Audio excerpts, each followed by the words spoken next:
Welcome to the NoCap Sports, Entertainment, and Culture Show, where we tell all truth, no cap. And I just want to say, first, thank you for all the support from the last episode. Thank you for everything. But before we get into everything, I just want to say something that's way bigger than wins and losses. I want to speak on the death of Marshawn Kneeland, who was in the NFL, who passed away recently. And I just want to speak on his death because I feel like it's important that we acknowledge mental health. And it's okay to not be okay. And, just stay strong. Whatever you're going through, stay strong. And, if you say something. No, I was just gonna say that the details of it is that I believe he played for what team? He played for the Dallas Cowboys. Dallas Cowboys, and he tragically died from a self-inflicted gunshot wound early in the morning. I think what happened was he was being chased or followed by police officers because it was a routine traffic violation. But it does speak to how nervous sometimes people get in those situations, like you said, mental health issues. I don't know if it was mental health as much as he was just nervous. You know what I mean? I don't know.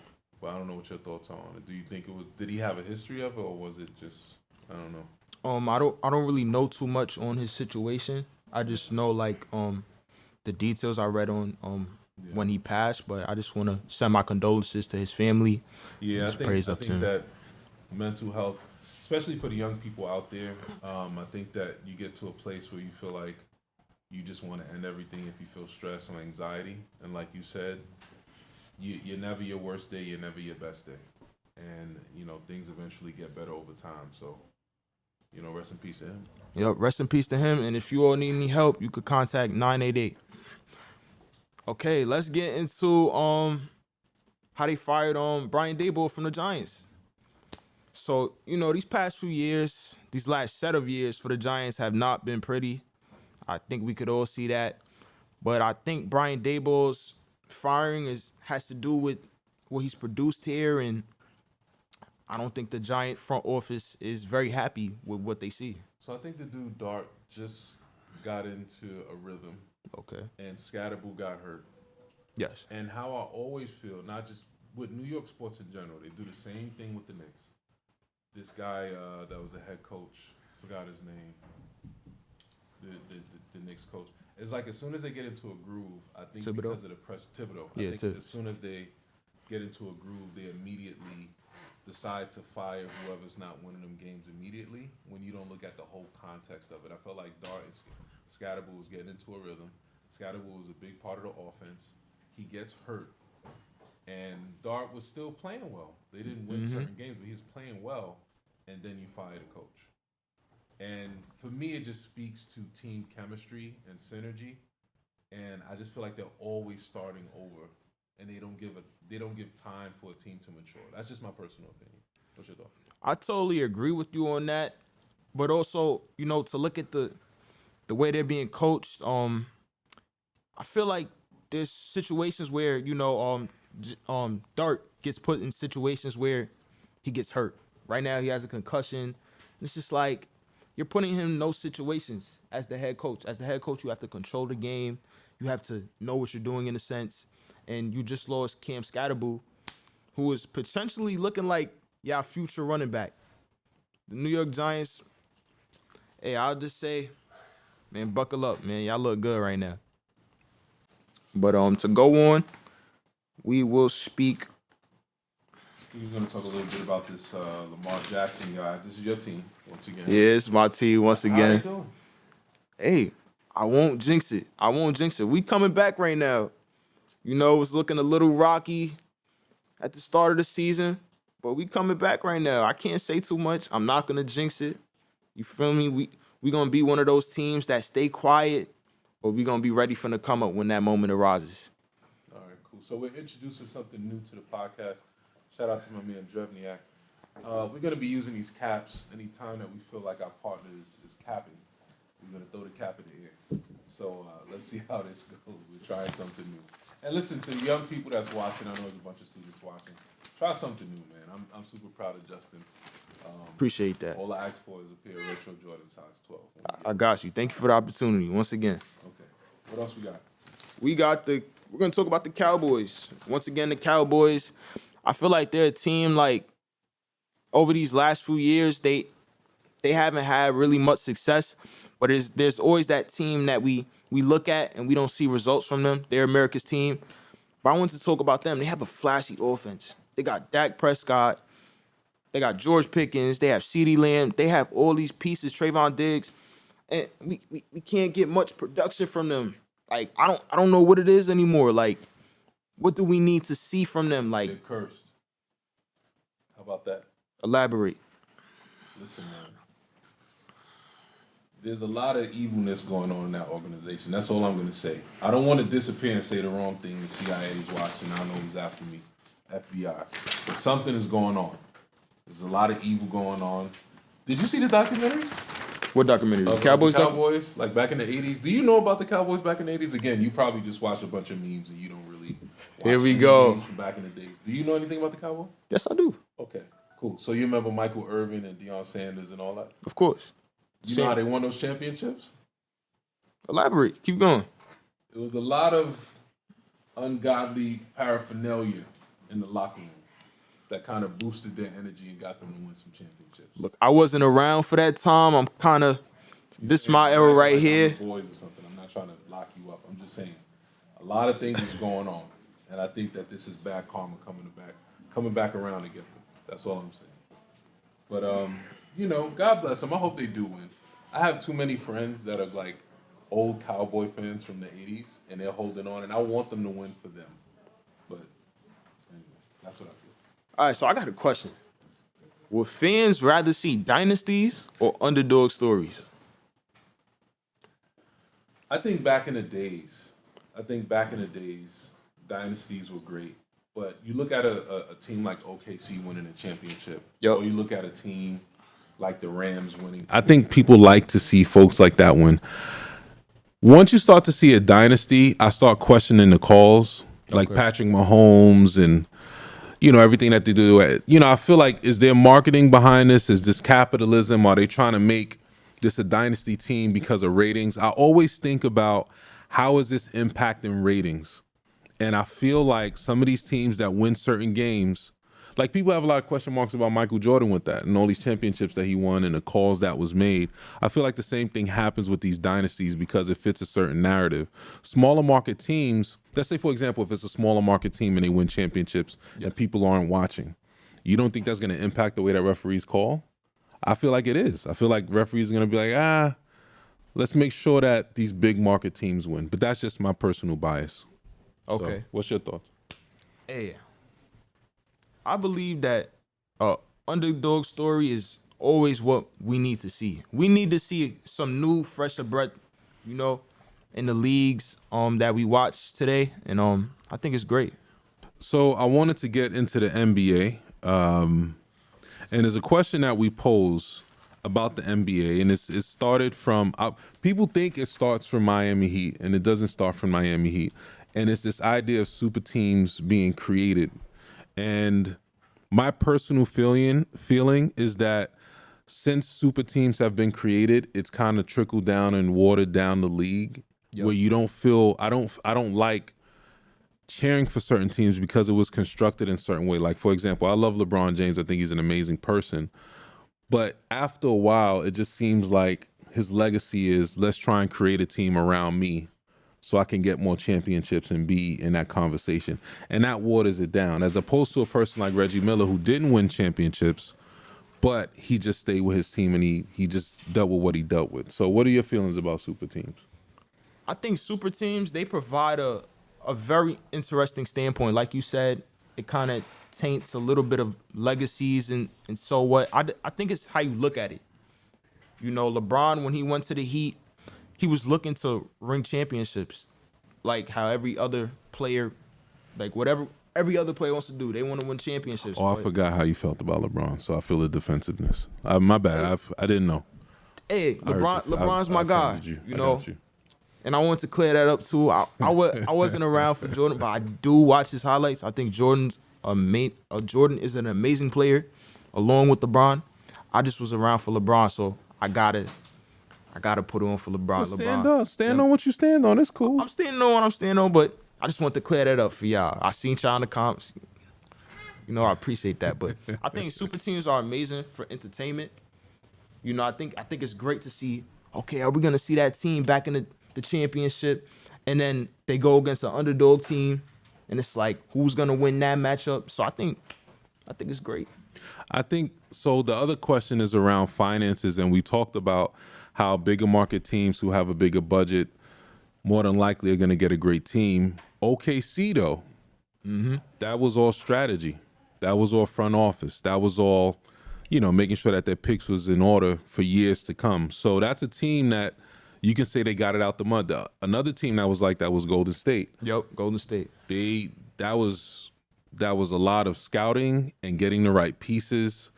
But there's a lot of, it's funny, like the teams who do all of the other stuff, they don't win the championships. No disrespect to LeBron, but it ain't working. It's really not. I like him. He's one of my favorite players, but he threw money at everybody, and it's just not. I feel you on that, but one team I want to bring up was the Brooklyn Nets. 2021, at a point, I thought Brooklyn was about to be on top with winning these rings for the next few years when they had KD, Harden, Irving. I feel like sometimes the pieces just don't fit. Right. That's just all it is. You know? Yeah. Next, the news about Nico Harrison is out. He was recently fired as I guess he was the GM. Yeah, he was a general manager. And how I feel is they set him up. They set that man up to fall. Why do you think so? I feel like the owners told him to trade Luka Doncic and made him the fall guy. And now that things didn't pan out the way that they probably wanted it to, now they have to make him that person. And that's part of the job, but that's what really happened. I don't think he wanted to let go of Luka Doncic. I think that he was told to. He did it as he was told. And now when the fans are unhappy about it, they have to throw him under the bus. But you also have to look at other points. Look at this season. I believe, let me go back to my sheet right here. They started off the season 3-8. Like, what's going on with that? Kyrie's not there. Kyrie's not there, but you had AD who was getting hurt, and you were trying to force him back from injury. That's what the report said. So you think that Nico Harrison wanted to get AD for Luka Doncic? That he just, as a GM, that's what he wanted to do? I think what the Dallas Mavericks wanted Luka to do, they wanted him to fit the program, and I believe Luka was like, I'm gonna just do my game. I'm gonna just do what I do. Luka was drinking at halftime, bro. He was getting busy. Like let's just be honest. Like he was killing people. He was great, but it was awesome all player. Talent and no discipline. And I think that they gambled, and it was like, all right, this guy isn't gonna be that person. Being around LeBron changes you. His professionalism, they'll get you now. You cheesing. You act like you're related to this dude, man.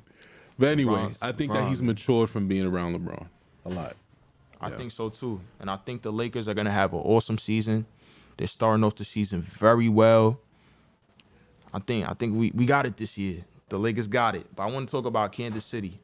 We jumping from sports to sports. I like this. Mm-hmm. But I want to talk about the Chiefs. They haven't been looking good this year. I don't know what's going on, but Patrick Mahomes, his stats always show. He always shows as a player. Travis Kelce, I feel like we're at the end of his prime. And I would just say, don't hide them. Don't put them away as of yet. But what we've seen is it's not looking too good. You have Andy Reid. You have Steve Spagnuolo. Pacheco's good. He's back. Pacheco's good. He came back from injury. Doing pretty well. I think they're doing well, but as far the time, it's scouting reports, it's people that's starting to learn their offensive scheme, their defensive schemes, and it might be the end of a dynasty. I still wouldn't sleep on them. I would not sleep on them in the playoffs. I wouldn't either. He's all right. Yeah. But then you also got my Ravens. Let me lock on wood for that, but. You got my Ravens too, so don't sleep on the Chiefs. And why you don't want to talk about it? You feel so? Who's winning the championship? I want to say my team, the Ravens, but I can't speak on it though. You feel like it's bad luck? It's bad luck. You can't jinx them. You gotta let them do their magic in silence. You see, when we talk about my team, it seems like bad things are happening. So you think because you spoke that you was the one variable that changed the outcome for the team because you spoke? Hey, I'm not saying that, but I'm just saying we gotta keep doing what we're doing, Okay. and we're good.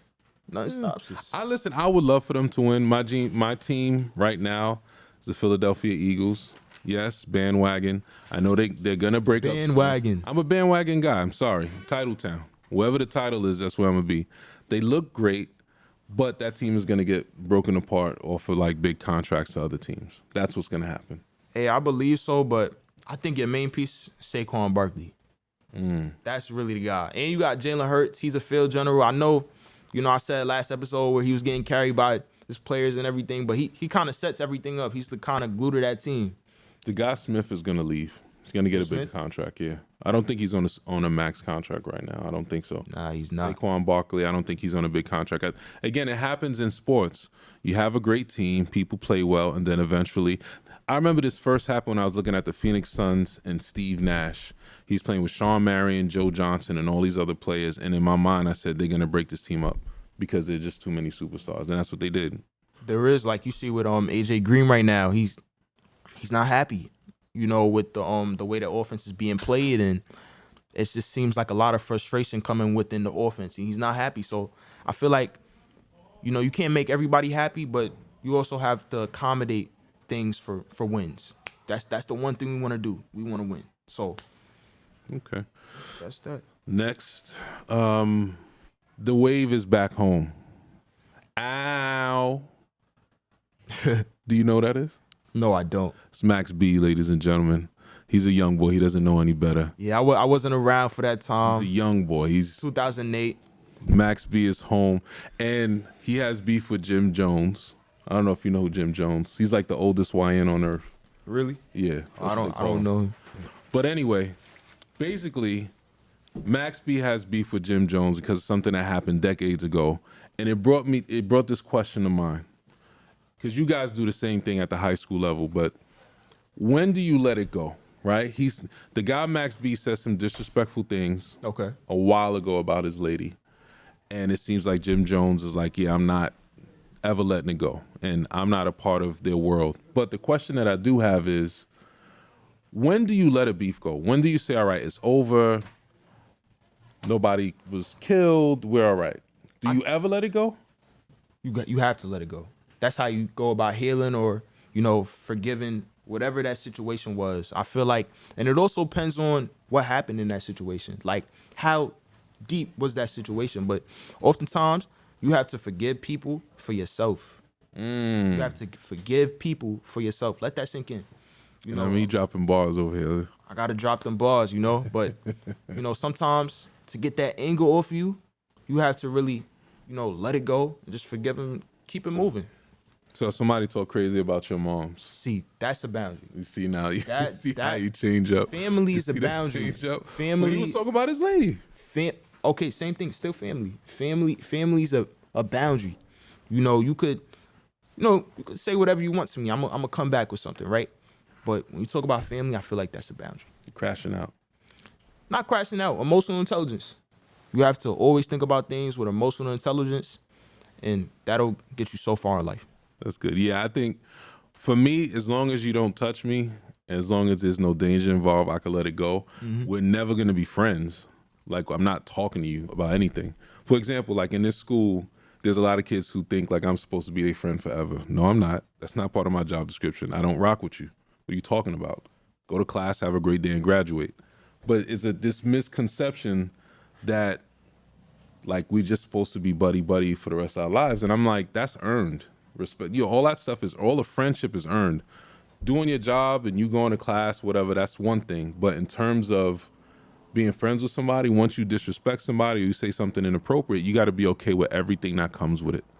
Everything for the rest of your life. So is it worth fighting and being violent? No. But for myself, I'll probably just leave you alone. I understand where Jim is coming from. What else we got? Oh, you heard about Sebastian Telfair? Sebastian Telfair? No, I don't. So Sebastian Telfair was recruited out of high school, went to the NBA. got into some issues, and he's actually living back in the housing projects in Coney Island. Lost all his money. Okay. And he's looking at jail time because of fraud. And it brought me to this question about financial literacy and how there's a difference between being rich and wealthy. Mm-hmm. And I feel like the younger generation of athletes are a little bit more financially literate. They know more about investments and everything else. What are your thoughts about that? I feel like they're more financially literate is because they're able to see examples. They're able to see past players, you know, how they move with their money, and it's like, nah, I don't wanna do that, or I wanna be more smart. I wanna be more knowledgeable about what I'm doing in this world outside of basketball. I feel like, you know, sometimes you need examples. Sometimes you need people to look at to know not what to do and to know what to do. Yeah. But yeah, that's pretty much it, guys. Hope you enjoyed the podcast. Any final words, Mr. Holness? Hey, I just want to say thank you, everybody, for tuning in. You know, all truth, no cap. We out. I like the suit, man. Appreciate You look it. sharp. Appreciate it. You too. You look like money. So you got to think Anyway, about. you guys have a good one. Take care. Peace.